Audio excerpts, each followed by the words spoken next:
Hello everyone. Hi, this is Mitali. Welcome back to evidyarthi.in. चलिए start करते हैं अपने फोर्थ पार्ट के साथ. Now what we have as the fourth part, 2y cube plus y square minus 2y minus 1. अब इसे भी हमें फैक्टराइज करना है, वही जैसे हमने पहले भी देखा है.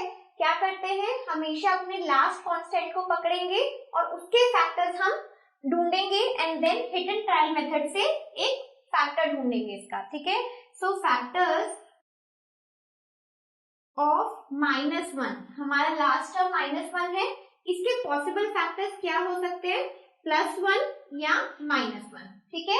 +-1 भी लिख सकते हैं, जैसे हमने पहले भी देखा है कि इस तरीके से भी आप लिख सकते हो, नहीं तो ये हमारे दोनों फैक्टर्स हैं. ठीक है. कोई भी इसमें से हम अगर चाहते हैं एक भी नंबर को उठाओ एंड देन सिंपली उसको अपने पॉलिनोमियल में पुट करो और अगर 0 आता है दैट मीन्स कि वो नंबर फैक्टर है. ठीक है. सो क्या कर सकते हैं अभी हम, लेट्स से कि मैं 1 को लेके चलती हूँ. तो 1 को मैं फैक्टर मान के चल रही हूँ, इस पॉलिनोमियल में पुट करके देखते हैं. ठीक है. सो वी हैव 2, y की जगह पे क्या करेंगे, y की जगह पे हम सिंपली 1 को पुट कर देंगे. वी हैव 1 का क्यूब, देन 1 का square, -2 into 1, then we have -1. ठीक है.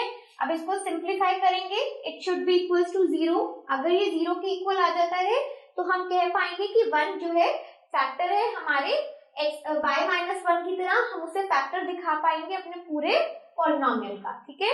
तो अभी क्या करते हैं, सो वी हैव हियर 2 + 1 -2 -1. सो हमें यहाँ पर क्या दिख रहा है क्लियरली कि एक पॉजिटिव एक नेगेटिव टर्म है, यहाँ पर भी पॉजिटिव एक नेगेटिव टर्म है. सो दैट मीन्स हमारे पास 0 आ गया. तो हम क्या कह सकते हैं कि y-1 इज अ फैक्टर. किसका फैक्टर है, हमारे गिवन पॉलिनोमियल का. ठीक है. क्योंकि ये हमने कहाँ से सीखा है, we have learn this from a factor theorem कि अगर हमारे पॉलिनोमियल की x की या y की, इस केस में हमारा जो y से पॉलिनोमियल को बनाया गया है, तो उसकी वैल्यू अगर हम पुट करते हैं और अगर हमें 0 मिल जाता है then that will be the factor of the given polynomial. ठीक है. तो ये हमारा फैक्टर हो गया. अब हमें सिंपली क्या करना है, अपना लॉन्ग डिवीजन मेथड से बाकी के फैक्टर्स को फाइंड आउट करेंगे. ठीक है.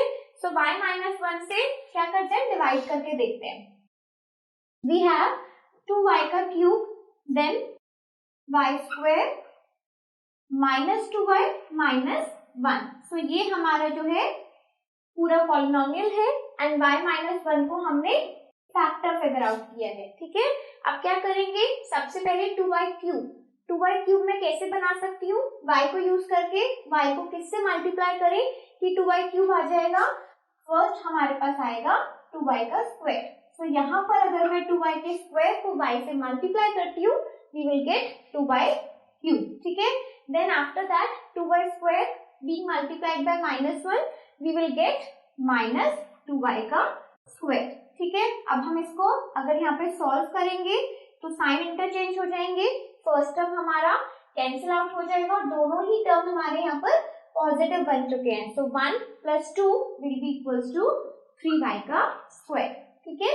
देन यहाँ से ऊपर से इसे उतार लेते हैं, वी हैव -2y. अब क्या करेंगे, अगेन हमें y के साथ चेक करना है कि y को किससे मल्टीप्लाई किया जाए कि 3y का स्क्वायर आ जाए. दैट मीन्स अगर हम 3y से मल्टीप्लाई करते हैं तो हमारे पास 3y का स्क्वायर आ जाएगा in the first term. Then 3y को -1 से मल्टीप्लाई करेंगे तो 3y आ जाएगा. ठीक है. अगेन आपने साइंस को इंटरचेंज किया, फर्स्ट टर्म हमारा कैंसिल आउट हो गया. Then we have one term as negative and the other as a positive. So +3 - 2 that means मुझको y मिलने वाला है. Then the last term is -1, इसको यहाँ से हमने नीचे उतार लिया -1. ठीक है. अब आप देखिए ध्यान से, हमारे पास यहाँ पर भी -1 है और यहाँ पे भी y-1 है. तो आप क्या कर सकते हैं, अगर मैं 1 से इसको मल्टीप्लाई कर दूं तो पूरी टर्म मेरी y-1 आ जाएगी और ये कैंसिल आउट हो जाएंगे. राइट. दोनों ही हमारे सिमिलर टर्म्स हैं तो वो कैंसिल आउट हो जाएंगे. दैट मीन्स कि हमारे जो अलग फैक्टर्स, इससे अलग जो हम फैक्टर्स निकालने वाले हैं वो किसके द्वारा निकालेंगे, 2y² + 3y + 1, ठीक है। तो अब यहाँ पर अगर लॉन्ग डिवीजन को नोट करना चाहते हो तो आप नोट कर लो, उसके बाद फिर हम किसके साथ काम करेंगे, 2y² + 3 + 1, ठीक है।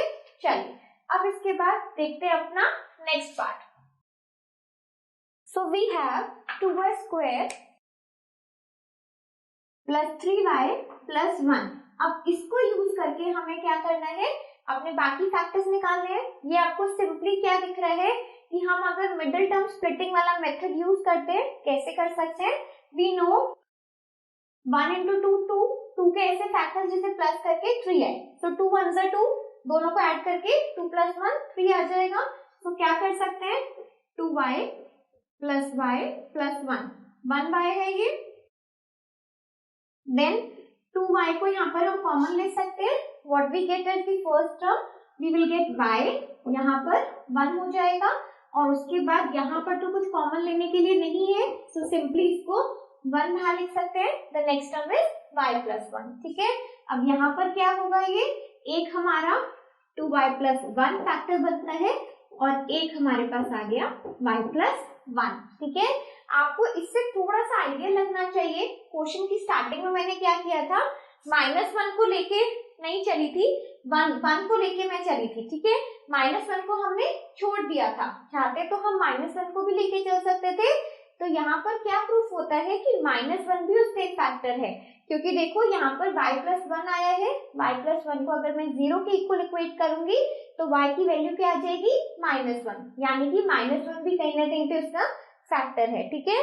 तो टोटल जो हमारे पास फैक्टर्स आए हैं इस क्वेश्चन के वो क्या है, सबसे पहले we have y -1, then we have y + 1 and then we have 2y + 1।